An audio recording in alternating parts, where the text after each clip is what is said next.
ମାନେ ଦେଖିପାରୁଥିବେ ଆଜି ହେଲା ଅଷ୍ଟମୀ। ଅଷ୍ଟମୀ ଟାଇମ୍ ଆସିକି 12ଟା ବାଜିଲାଣି। ଆମେ ବର୍ତ୍ତମାନ ପାଇଁ ଏବେ ଯାଉଛୁ ଡ୍ରେସ୍ କିଣିବା ପାଇଁ। ଆଜି ହେଲା ଅଷ୍ଟମୀ। ଅଷ୍ଟମୀରେ ମୁଁ ଏଇଖିଣା ଏବେ ଆଇଛି ଡ୍ରେସ୍ କିଣିବା ପାଇଁ ଏବେ ଆଇଛି। ଏଇଖିଣା ବର୍ତ୍ତମାନ ଟାଇମ୍ ହେଇଛି 12ଟା। ଆଇଥିଲୁ ଡ୍ରେସ୍ କିଣିବା ପାଇଁ। ଡ୍ରେସ୍ର ସବୁ ସପିଂ ଦେଖନ୍ତୁ, ଭଲ ଭଲ ଜିନିଷ ଅଛି। ଭଲ ଏତେଟା ଗଞ୍ଜି ବାଛିଲେ ଗଞ୍ଜି ପ୍ୟାଣ୍ଟ ଭାଙ୍ଗି ପୁରେଇ ଦେବା। କ'ଣ ହବ ଭାଙ୍ଗିଲେ? ଏଇ ଗଞ୍ଜି ତ ହେଇଯିବ। କୋଉ ଗଞ୍ଜି?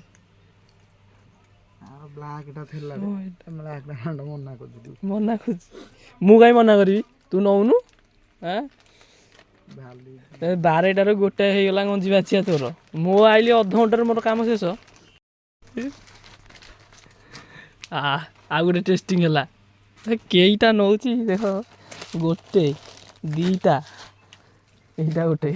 ଏ ଫ୍ରକ୍ ସବୁ ନବ, ଏଗୁଡ଼ା ସବୁ ନବ।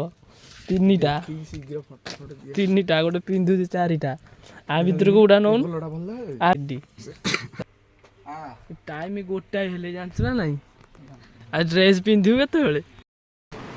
ଫାଇନାଲି 2ଟାରେ ମୋର ଅଷ୍ଟମୀ ଡ୍ରେସ୍ ଆସିଲା। ଭଲ ଲାଗୁଛି ନାଇଁ କମେଣ୍ଟ କରିବେ। ଅଷ୍ଟମୀ ଡ୍ରେସ୍